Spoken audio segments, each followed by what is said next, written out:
This conference will now be recorded.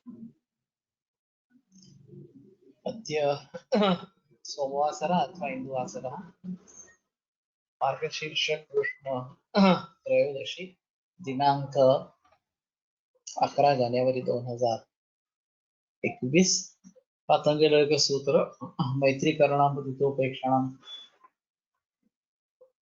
मूकं करोति वाचालं पङ्गुं लङ्घयते गिरिं यत्कृपातमहं वन्दे परमानन्दमाधवम् अपि स्वशक्त्या तपसि प्रवर्तसे शरीरमाद्यं खलु धर्मसाधनं कनिष्ठिकाधिष्ठितकालिदासो यदुक्तवान् तदहमत्र वक्षे उद्दिष्टमायुर्वेदस्य स्वस्थस्य स्वास्थ्यरक्षणम् आतुरे रोगमुक्तिश्च द्वयमेतत् प्रयुज्यते योगशास्त्रे धना किन्तु न तस्य प्रयोजनं वयोर्मोक्षप्राप्तिः स्याद् योगो मोक्षप्रवर्तकः स्वास्थ्यं च रोगमुक्तिश्च मोक्षप्राप्तिस्तथैव च सम्यक् अध्ययनेनैव आयुर्योगस्य तद्भवेत्।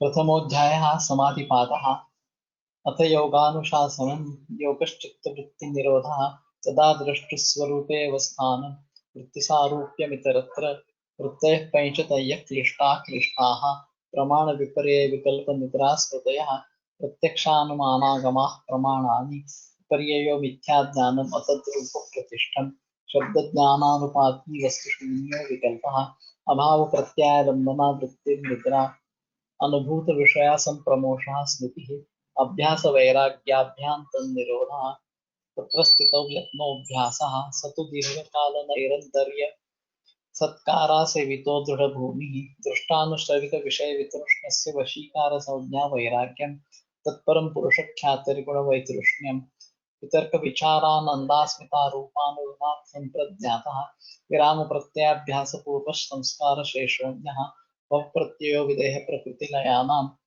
श्रद्धा वीर्य स्मृति समाधि प्रज्ञापूर्वक इतरेषां तीव्र संवेगानाम् आसन्नः मृदुमध्यादिमात्रत्वात् ततोऽपि विशेषः ईश्वर प्रणिधानाद्वा क्लेशकर्म विपाकाशयेरपरामृष्टः पुरुष विशेष ईश्वरः तत्र निर्तिशयं सार्वज्ञमीशं स पूर्वेषामपि गुरुः कालेनानवच्छेदात् तस्य वाचकः प्रणवः जपस्तदर्थभावनं ततः प्रत्यक्केतनादिगमोऽप्यन्तरायाभावश्च व्याधिस्त्यानसंशय प्रमादालस्याविरतिभ्रान्तिदर्शनालब्धभूमितत्वानवस्थितत्वानि चित्तविक्षेपास्ते अन्तरायाः दुःखदौर्मनस्य अङ्गमेषयत्वश्वासप्रश्वासाविक्षेपसहभुवः तत्प्रतिषेधार्थम् एकतत्त्वाभ्यासः मैत्रीकरुणामुदितोपेक्षाणां सुखदुःखपुण्यापुण्यविषयाणां भावनातश्चित्तप्रसादनम् प्रच्छर्दनविधारणाभ्यां वा प्राणस्य विषयवती वा प्रवृत्तिरुत्पन्ना मनसस्थितिनिबन्धिनी विशोका वा ज्योतिष्पति वीतरागविषयं वा चित्तं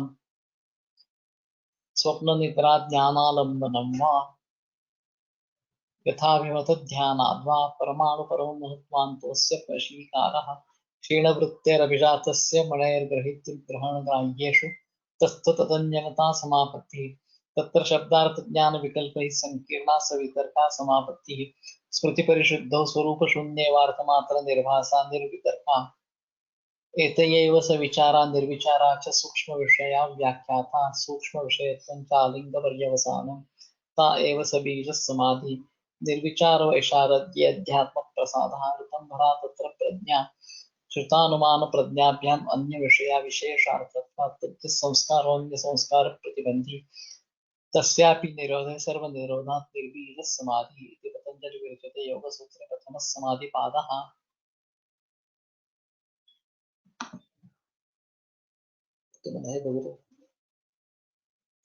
पुस्तक मैत्रीकरुणामुदितोपेक्षाणां सुखदुःखपुण्यापुण्यविषयाणां भावनातश्चित्तप्रसादनम् तो ह्याच्या पूर्वी खरं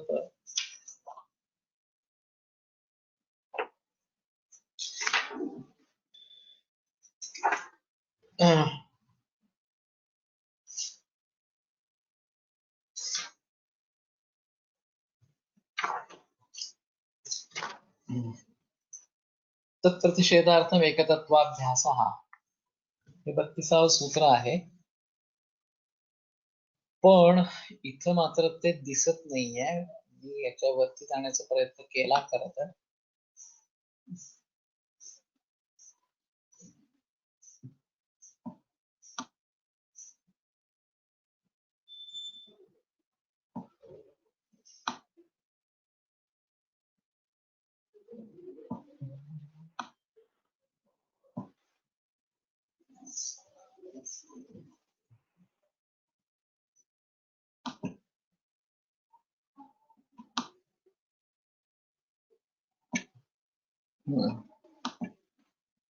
तत्प्रतिषेधार्थम एकतत्वाभ्यासः दिवाला पुस्तक.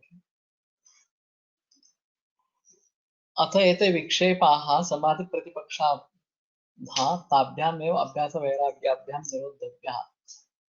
तत्र अभ्यासस्य विषयम् उपसंहारम् इदमाह तत्प्रतिषेधार्थम एकतत्वाभ्यासः. तर हे जे काही विक्षेप आणि त्याच्या जोडीला असणारे सहभूव असणारे उपद्रव त्याचे यांचं समाधी प्रतिपक्ष ते समाधीला विरोधी असणाऱ्या अशा स्वरूपाचे ताभ्यामेव अभ्यास वैराग्याभ्याम निरोध. त्याच अभ्यासाने वैराग्य यांनीच त्यांचा निरोध करायचा. तत्राभ्यासस्य विषय उपसंहारम इदम आह. तेव्हा अभ्यासाचा विषय या ठिकाणी पुन्हा उपसंहार रूपाने मांडून असं म्हणतात. तत्प्रतिषेधार्थम एकतत्वाभ्यास. या विक्षेप आणि उपद्रव यांच्या प्रतिषेधासाठी एकतत्वाचा अभ्यास करा. विक्षेप प्रतिषेधार्थम एकतत्वावलंबनम चित्तम अभ्यस्ये. की विक्षेप प्रतिषेधासाठी एकतत्वावलंबन अशा प्रकारच्या चित्ताचा अभ्यास करावा. यस्य तु प्रत्यर्थ नियतं प्रत्यय मात्रं क्षणिकं च चित्तं तस्य सर्वमेव चित्तं एकाग्रं नास्ति एव विक्षिप्तं. तर ज्याचं चित्त हे प्रत्यर्थ नियत प्रत्येक अर्थाशी जोडलेलं असणाऱ्या अशा स्वरूपाचं प्रत्यय मात्र आणि त्या विषयांचा अनुभव घेणार अशा स्वरूपाचं क्षणिकं च चित्तं आणि क्षणिक अशा स्वरूपाचं आहे. तस्य सर्वमेव चित्तं एकाग्रं नास्ति एव विक्षिप्तं. तर त्याचं ते विक्षिप्त अशा स्वरूपाचं चित्त आहे ते एकाग्र नसतंच असं स्वरूप असतं. योपि सदृश प्रत्यय प्रवाहेन चित्तम एकाग्रम बध्यते तस्य एकाग्रता यदि प्रवाह चित्तस्य धर्मः तदेकं नास्ति प्रवाह चित्तं क्षणिकत्वात्. अतः प्रवाहांशस्यैव प्रत्ययस्य धर्मः स सर्वः सदृश प्रत्यय प्रवाही वा विसदृश प्रत्यय प्रवाही वा प्रत्यर्थनियतत्वात् एकाग्रे एव इति विक्षिप्त चित्तानुपपत्तिः. मागच्या वेळेला याच्याविषयी मी वाचलं होतं, मला आठवेना आता खरं तर हा सगळा बौद्धांचा क्षणिकत्व पक्ष डोळ्यासमोर ठेवून केलेला विरोध असणाऱ्या स्वरूपाचा आहे. आणि वास्तविक मूळ सूत्रामध्ये तत्प्रतिषेधार्थम एकतत्वाभ्यास बौद्धांचा पक्ष त्याचं निराकरण असं काहीच नाही आहे. व्यासभाष्यामध्ये अचानक या सगळ्या गोष्टी अशा स्वरूपाच्या आलेल्या आहेत. आणि माझा स्क्रीन दिसतोय ना इथं, तो waiting for people to see your screen असा मेसेज येतो.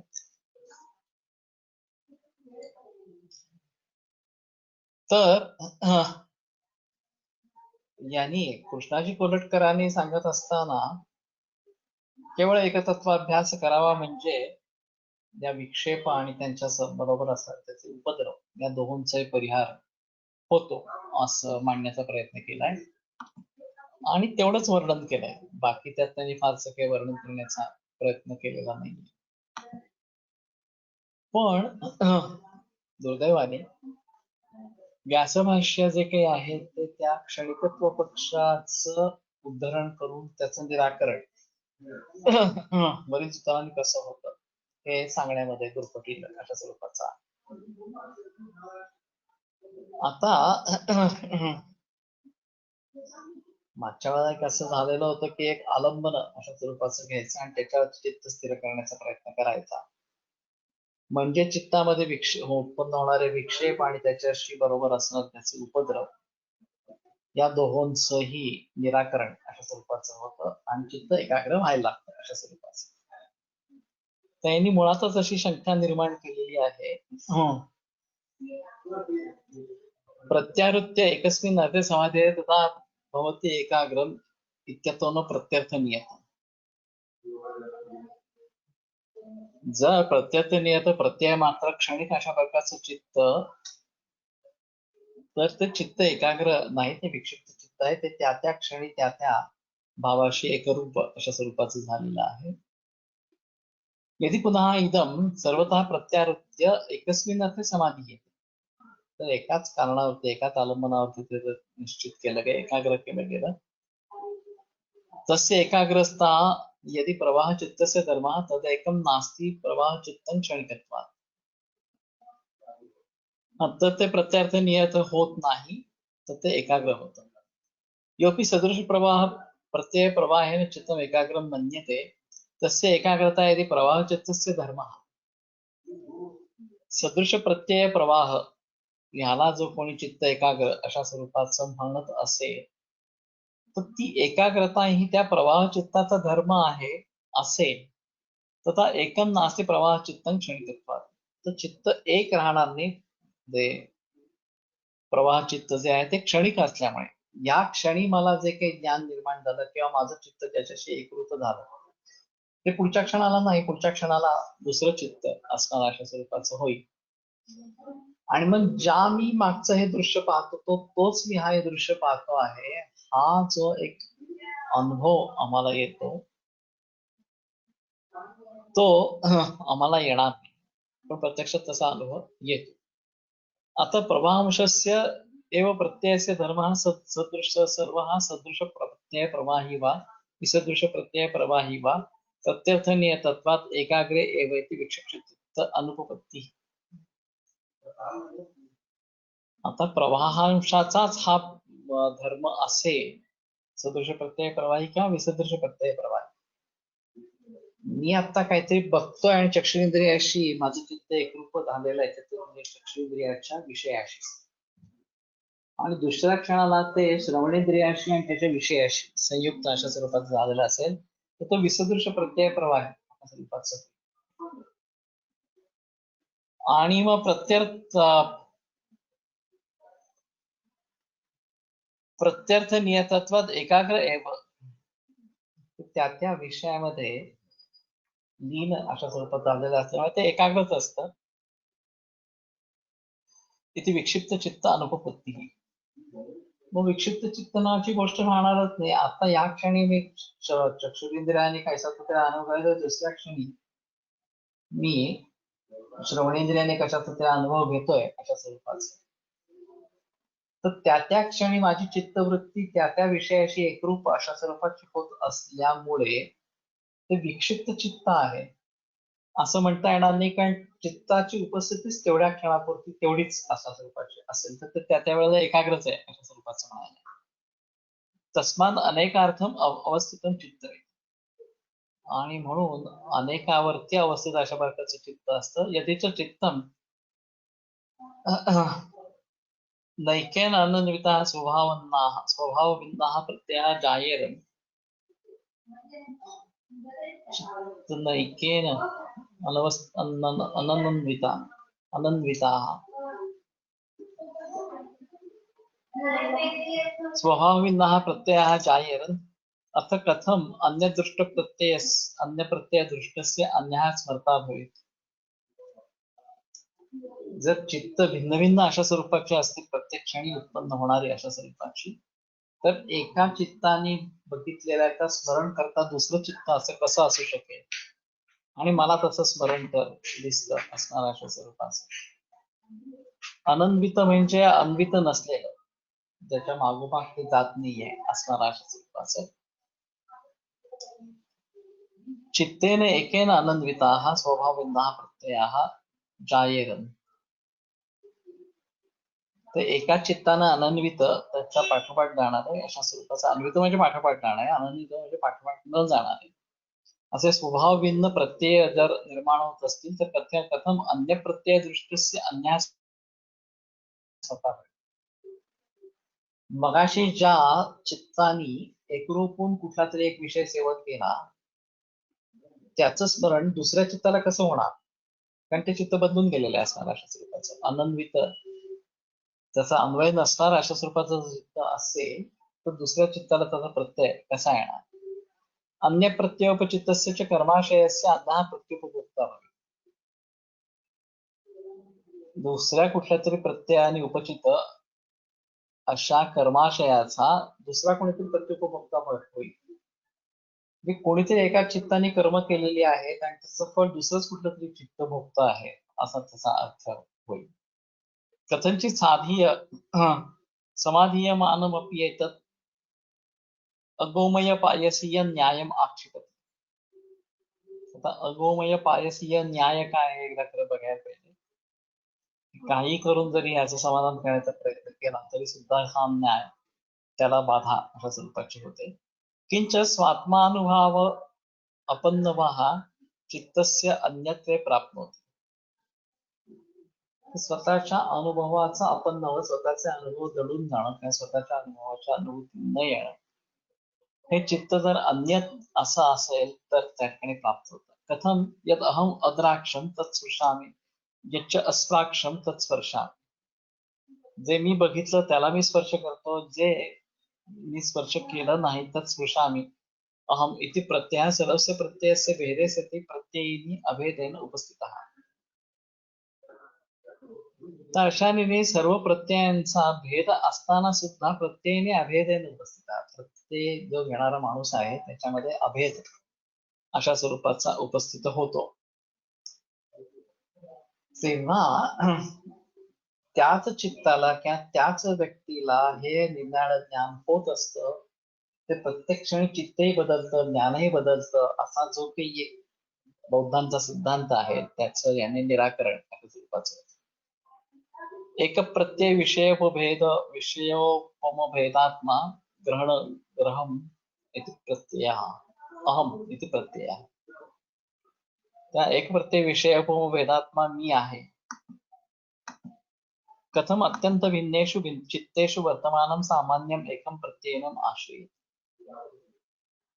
अत्यंत भिन्न अशा प्रकारच्या चित्तांमध्ये सामान्य अशा प्रकारचं एक वर्तमान त्या प्रत्येक माणसाला कसं काय आश्रय करून राहील.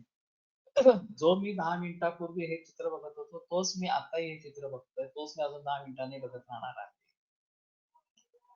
हा जो काही अनुभव अशा स्वरूपाचा येतो ते अभिन्न चित्त असल्याशिवाय होणार नाही. भिन्न चित्त असती तर हा अनुभव आलाच नसता. अभिन्न चित्त असल्यामुळे तो अनुभव अशा स्वरूपाचा येतो.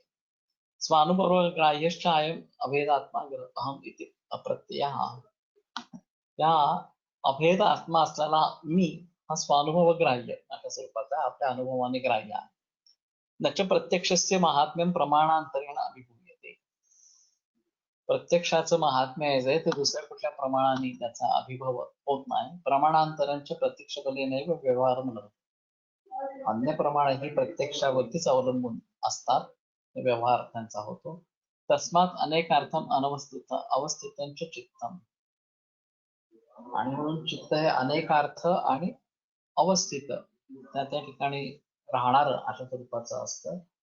म्हणून एकाच अवलंबनावरती चित्त स्थिर केलं तर तो अभ्यास नावाची गोष्ट होते. सतू नैरंतर्य सत्कारा सेवितो दृढभूमी.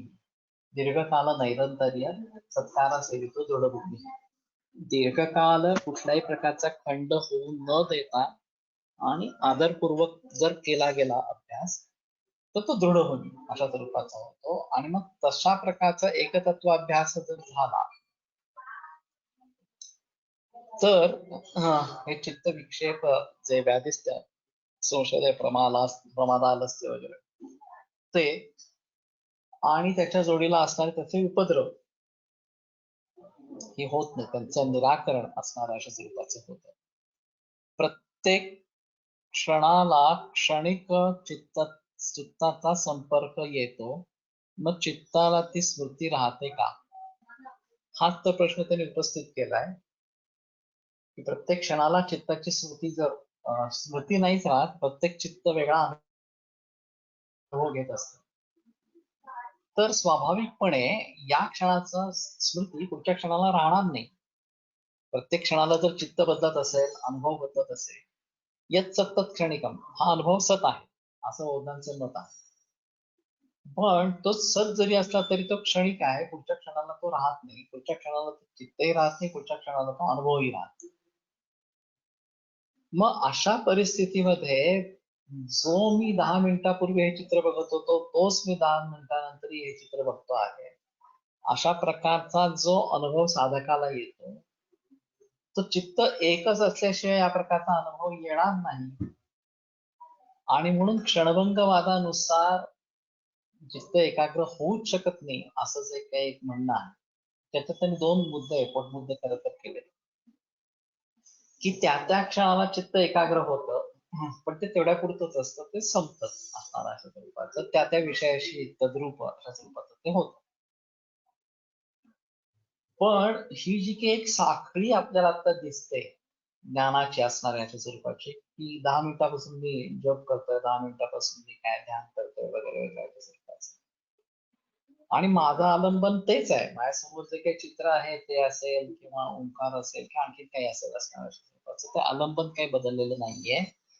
आणि मला स्वतःला असं जाणवत राहतं की तोच मी याच आलंबनावरती पुन्हा पुन्हा चित्त एकाग्र अशा स्वरूपाचं करतोय.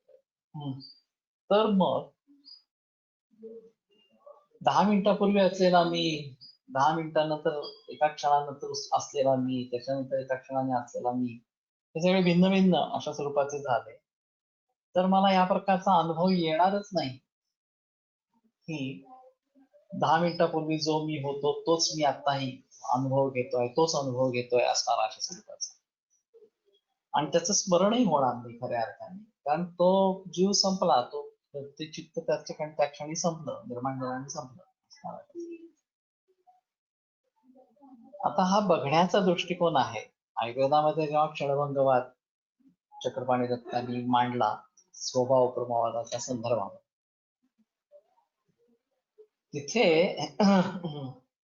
प्रवृत्ती हेतुर्भावानां न निरोधस्ति कारण विचित तत्रापि मन्यन्ते हेतून हेतोरवर. भावांचा प्रवृत्ती हेतू असणं मान्य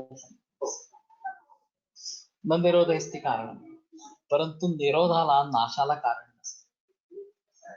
काही जण हेतो हो अवर्तनम तत्र हेतू म्हणते, हेतूचं नसणे पण त्या ठिकाणी हेतू अशा स्वरूपाचं मानतात. तेव्हा प्रत्येक क्षणाला नवीन नवीन काहीतरी भाव निर्माण अशा स्वरूपाचा होत असतो. आणि नाश होत असतो.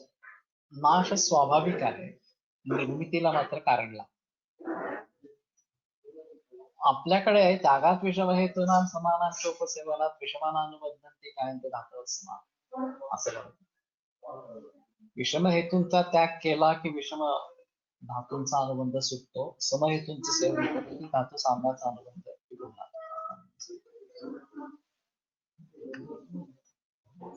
पण जीवन जे आहे ते नित्य ग आहे, नित्य गतिमान असणार आहे. आणि त्यामुळे आपण ज्या प्रकारच्या काही आहार विहार आदी क्रिया करतो, मानसिक क्रिया करतो, त्याला अनुसरून प्रत्येक क्षणाला काहीतरी बदल घडून येतात. त्याला अनुसरून प्रत्येक क्षणाला नवीन नवीन मिळतो. तुमची मुलं असेल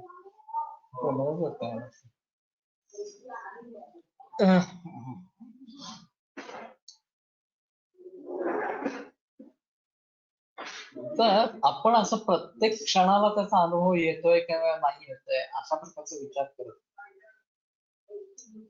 मी रोज केळ्याची शिकरण खात होतो, 10 वर्षात खात होतो, आता ती बंद केली आणि त्यापासून उत्पन्न होणार होतं की धातू वैषम्य ते हळूहळू कमी होत गेलं. 10 वर्षात धातू जांभे प्रस्थापित झाले. अशा प्रकारची परिस्थिती त्या ठिकाणी येऊ शकते. इथं बौद्धांच्या क्षणभंगवादानुसार म्हणून विचार करायचा झाला तर भावाला प्रवृत्तीला कारण असतं, हा जो आयुर्वेदातला मूलभूत सिद्धांत, त्याचा विचार बौद्धांच्या दर्शनात आहे किंवा नाही याच्याविषयी मला माहिती नाही. जे जे सत आहे ते क्षणिक आहे, ते क्षणोक्षणी नाश पावतात, त्याच्यासारखंच पुन्हा निर्माण होतं असं त्यांचं म्हणणं आहे. तर प्रश्न, जर त्याला काही दुसरं कारण नसेल तर त्याच्यासारखं निर्माण होतं, पण मध्ये कारण काहीतरी इंट्रोड्यूस झालं तर ते तसंच निर्माण होईल असं नाही. म्हणजे मी नेहमी सांगत आलो की दोष संचय एक शरीरामध्ये समजा 2 किलो कफ आहे असं विचारून चालू, आणि वमनाचा पहिला वेग दिला आणि त्याच्यामध्ये एक 200 लिटर कफ पडला, तर तो कफ पडला, त्याच्यानंतर पुढच्या क्षणाला 2 लिटर कफ निर्माण नाही होणार, 1800 मिलीलीटर कफ तयार होईल, कारण 200 गेलेलंच आहे, आता नाहीच आहे. त्यातच सदृश असा पुन्हा निर्माण होणं अशी गोष्ट नाही. त्याच्या पुढच्या वमनाच्या वेगाला आणखीन 200 गेला तर 1600 निर्माण होईल. तर इथं कफ गेला असं न म्हणता पुढच्या क्षणाला कमी निर्माण झाला असं बौद्धांची सांगण्याची मेथड आहे. आणि ते कारण सापेक्ष आहे, कारण 200 ml निघून गेलेला आहे. हे कारण घडलेलं असल्यामुळे पुढच्या क्षणीची निर्मिती कमी झाली असण्याची स्वरूपाची. त्या कारणांचा विचार आयुर्वेदामध्ये प्रामुख्याने त्यागात विषम हेतूनाम, जर तुम्ही समहेतूंचं सेवन अशा स्वरूपाचं करत राहिला तर हेतू धातू साम्य अशा स्वरूपाची परंपरा चालू राहील. जोपर्यंत तुम्ही समहेतूंचं सेवन करतात तोपर्यंत धातू साम्य अशा स्वरूपाच निर्माण होत राहील. मध्येच तुम्ही कुठेतरी वैषम्य निर्माण सुरू केलं की धातू वैषम्याची परंपरा सुरू होईल, धातू साम्याला छेद मिळेल आणि धातू वैषम्याची परंपरा सुरू होईल. जोपर्यंत तुम्ही ते हेतू वैषम्य चालू ठेवता तोपर्यंत धातू वैषम्य चालू राहणार. ते तुम्ही थांबवलं आणि पुन्हा हेतू साम्य सुरू केलं तर पुन्हा धातू साम्य अवस्था करतात. तिथं स्वभावपरमवादाप्रमाणे कथम शरीर धातूना वैषम्यम न भवेत इति, पुढे वैषम्य निर्माण होऊ नये म्हणून काय करायचं, समानांच्या अनुबंधस्यात इत्यर्थं क्रियते क्रिया, आणि सम धातूंचा अनुबंध टिकून राहण्यासाठी म्हणून चिकित्सा केली जाते. तेव्हा दर क्षणी हे शरीर जितच असतं, पोषण होत असतं, अशा प्रकारची गोष्ट चालू असते, दर क्षणी कारण घडत असतं.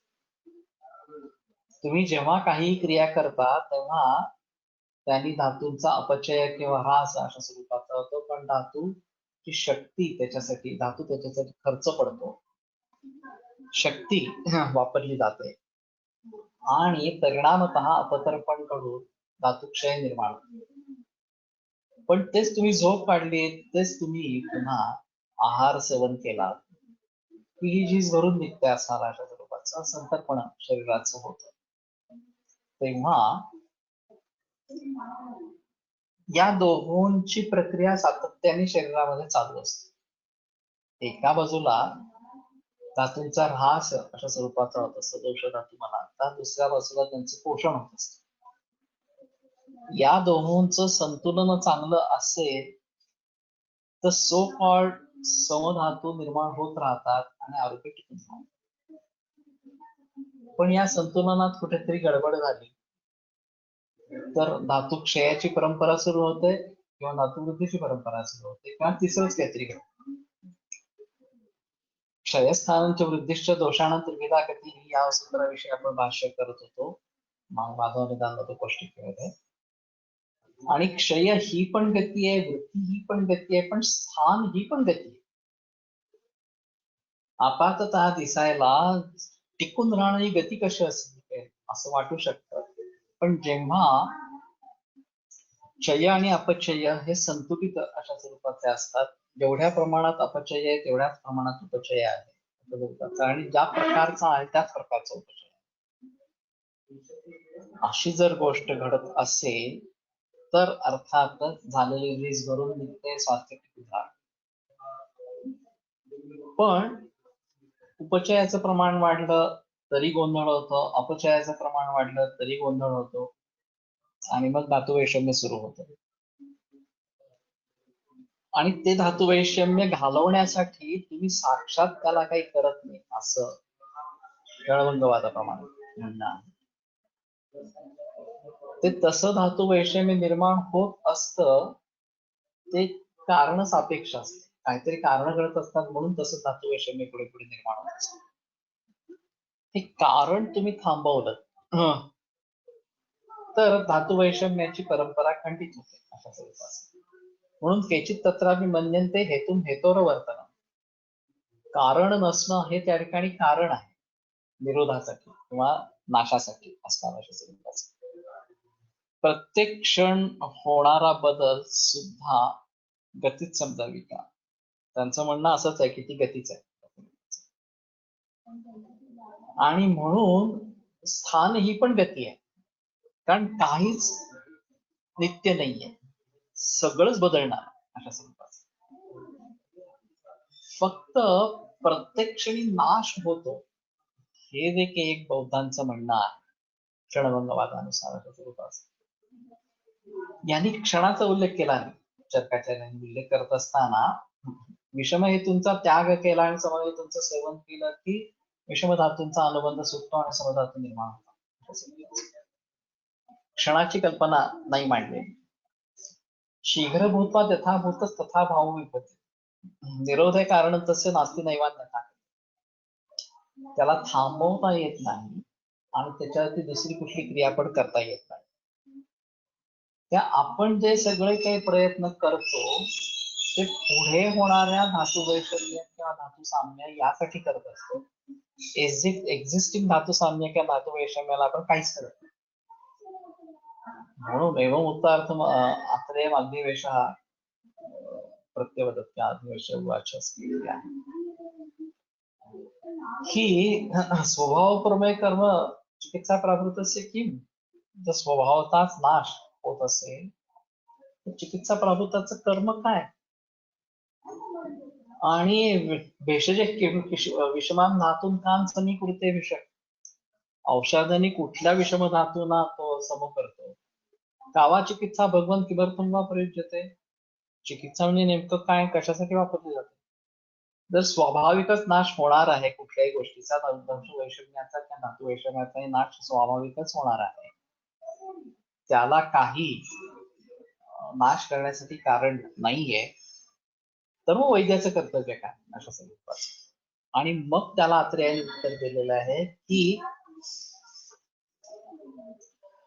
श्वेतामत्र या समय युक्तिर्दृष्टा महर्षी न नाश कारणा भावात भावाना नाश कारण न्यायते नित्यकस्तेव कालस्याते.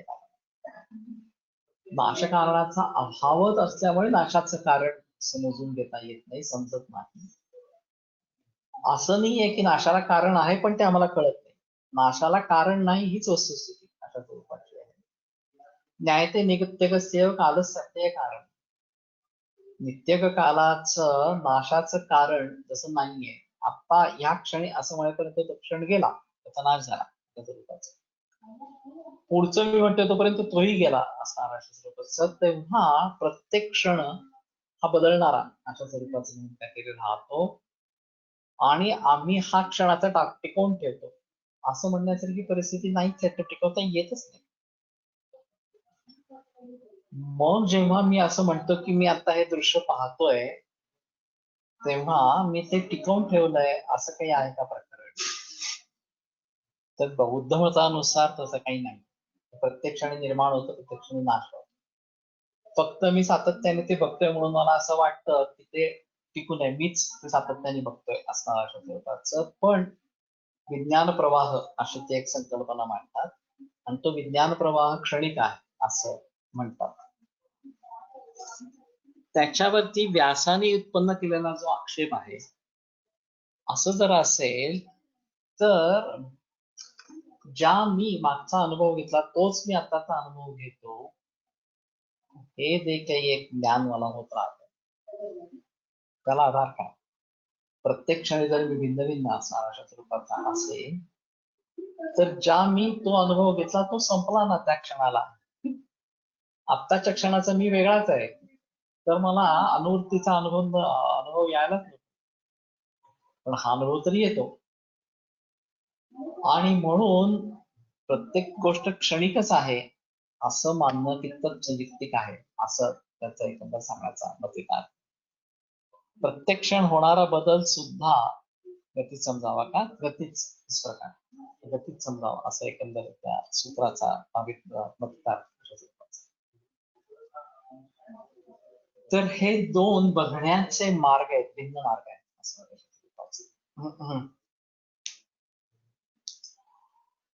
की प्रत्येक क्षणाला जी गोष्ट नवीन नवीन अशा स्वरूपाची काहीतरी होत असते, तर तिच्यात काहीतरी बदल घडून ती नवीन होते असं म्हणण्यापेक्षा ती नवीनच तशी निर्माण होते असं म्हणण्याचा तो प्रकार आहे.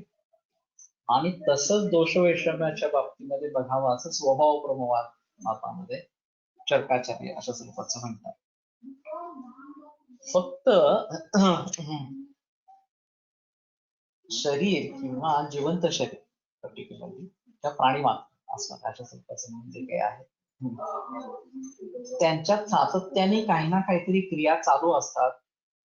मग ते भोजनाची क्रिया असेल, काहीतरी कष्टाचं काम असेल, काहीतरी झोपणं अशा स्वरूपाची क्रिया असेल, काहीतरी विचार मंथन चालू असेल, पण काही ना काहीतरी क्रिया चालू असतात आणि त्या क्रियेला अनुसरून येते भाव त्यावेळेला निर्माण अशा स्वरूपाचं होत असतात.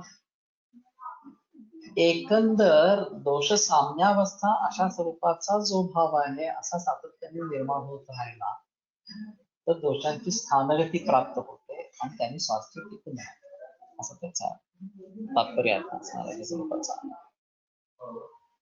काल परिणीयमान म्हणून जे येत त्याचा इथे काही संबंध असेल का, ते जरा वेगळं प्रकरण आहे. परिणाम नावाचा एक हेतू सांगितला अर्थात इंद्रियाचा संयोग प्रज्ञापराध आणि परिणाम आणि तो विशिष्ट काली व्यक्त होतो आणि म्हणून त्याला कालपरिणामी अशा स्वरूपाचं म्हटलं. तर बौद्धांच्या मतानुसार त्याची उपपत्ती सांगता येणं अवघड.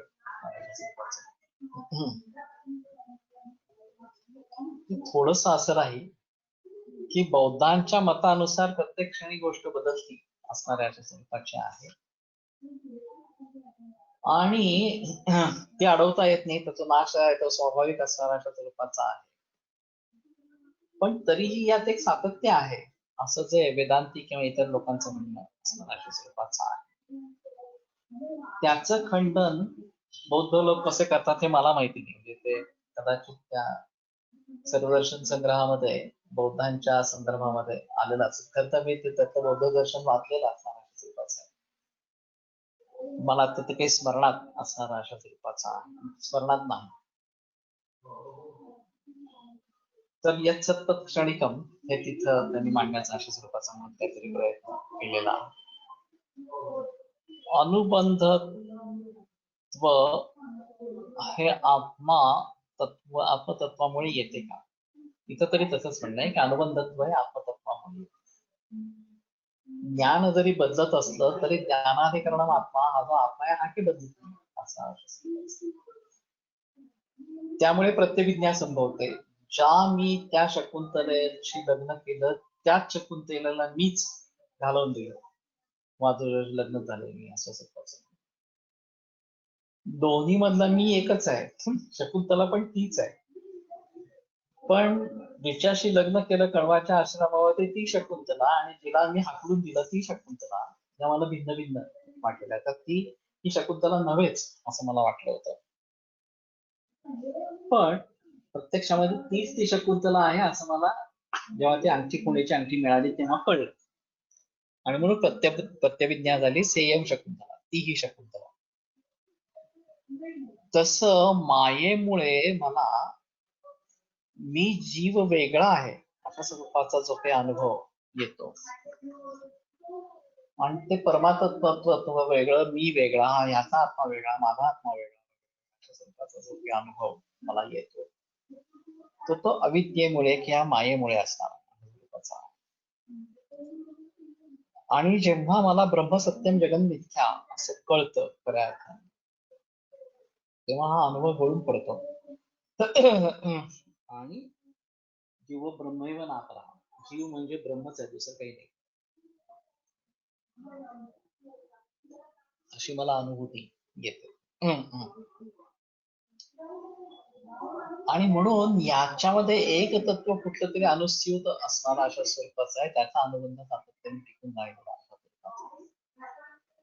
आता जर आम्ही शरीर तत्वात्म संयोग म्हणजे आयुष्य अशा स्वरूपाचं म्हणतो, तर संयोग हा तर गुण आहे. तो कुठल्या तरी आश्रयाने राहणार. आता इथं द्रव्याच्या आश्रयाने शरीर, इंद्रिय, आत्मा आणि मन ही चारी द्रव्य आहे. या चारांमध्ये संयोग अशा स्वरूपाचा गुण राहतो. नित्य गतिमान असणारा अशा स्वरूपाचा आहे, बदलणारा आहे. तेव्हा लहानपणीचा मी, आत्ताचा मी, मोठेपणीचा मी ह्याच्यामध्ये मला मीच तो आहे असं कशावरनं कळतं, असं कशामुळे कळतं, हा एक महत्वाचा मुद्दा राहतो. तेव्हा त्याला कशाचा तरी अनुबंध असायला पाहिजे आणि ते अनुबंधत्व त्या आत्म्यामुळे आहे, असंच एकंदर म्हणणं आहे. शिवोहम म्हणतात ते का? त्याच्यामध्ये द्वैत भाव आणि अद्वैत भाव असे दोन प्रकार. जे परमात्म तत्व किंवा ईश्वर तत्व म्हणून सांख्य, सेश्वरवादी सांख्य असणाऱ्या स्वरूपाचे आहे. ते असं म्हणतात की ईश्वर नावाची एक मध्ये संकल्पना आहे, याच्यापर्यंत परमात्म्यापर्यंत पोहोचण्याचा, त्या ठिकाणी द्वैत भाव आहे. जेव्हा मी ईश्वर हे आलंबनाच्या स्वरूपाचं धरतो, तेव्हा द्वैत भाव त्याच्यामध्ये आहे. आणि शिवोहम मध्ये तो शिव म्हणजे मीच आहे, ही त्याच्या पुढची पायरी. आधी मी जेव्हा ओम नमः शिवाय अशा स्वरूपाचा जप करतोय, तेव्हा मी वेगळा आणि शिव वेगळा अशा प्रकारचा. पुढच्या अवस्थेमध्ये शिव म्हणजे मीच आहे, दुसरं तिसरं कोणी नाही. सोहम अशा स्वरूपाचं ते परमात्म तत्व मी आहे अशा प्रकारचं सोहम मध्ये आहे. आणि पुढे काही सांगण्यासारखं राहतच नाही. जेव्हा तुम्ही परमात्म्यामध्ये लीन होऊन जाता, परमात्म्यामध्ये ते परमात्म्याशी एकरूप होऊन जाता, तेव्हा हे सांगणं मिळणं ही गोष्ट पण सगळ्या बाजूला पडतात. इंद्रियच राहत नाही. इंद्रियच राहत नसतील तर अनुभूती आणि या गोष्टी कुठून येणार? तदादृष्ट स्वरूपे अवस्थानम अशा प्रकारची जेव्हा काहीतरी परिस्थिती ओढवते, प्राप्त होते, तेव्हा द्वैत भाव संपतोच. जरी आम्ही द्वैत भावाचा आश्रय करून अद्वैताकडे जाण्याचा प्रयत्न केला, तरी सुद्धा एका विवक्षित स्थळी आम्हाला द्वैतभाव सोडावा लागतो. तो शिव म्हणजेच मी आहे, ते परमात्म तत्व म्हणजेच मी आहे. पण तरीही इथं अजून ज्ञान आहे, ते वेगळे मी वेगळे, ते आणि मी एकच आहोत. त्याच्या पलीकडे आपण एकदा गेलो की मग मात्र दुसरं काही शिल्लक राहत नाही. आणि तो म्हणजेच मी आहे अशा स्वरूपाचं एकंदर परिस्थिती उत्पन्न होते. तेव्हा ज्या शिडीचा वापर करून वर जायचं, ते शिडीच काढून टाकायची असं एकंदर प्रकरण आहे. मी सदेह अशा प्रकारचा जीवात्मा आहे. आणि जेव्हा मी परमात्म तत्वाला पोहोचेन, तेव्हा हे देह बिह सगळं प्रकरण गळून पडलेलं अशा स्वरूपाचा असेल. सुरुवातीला एक आम्ही ईश्वर नावाची संकल्पना करायची की त्या ईश्वरात सर्वज्ञ आहे वगैरे वगैरे असणार अशा स्वरूपाचं, तर सद्बुद्धीशयन सार्वज्ञ बीज आणि ईश्वर प्रणिधानाने किंवा तज्जपस्तदाचं भावनं, जसे वाचक हा प्रणव, त्याचा वाचक प्रणव आहे, ओंकारच अनुसंधान असणार अशा स्वरूपाचं करायचं. आणि मग त्याचा जप केला की तथर्थ भावना, त्या ईश्वराची भावना अशा स्वरूपाची करायची. एकदा आम्ही तिथं पोहोचलो, त्या आम्ही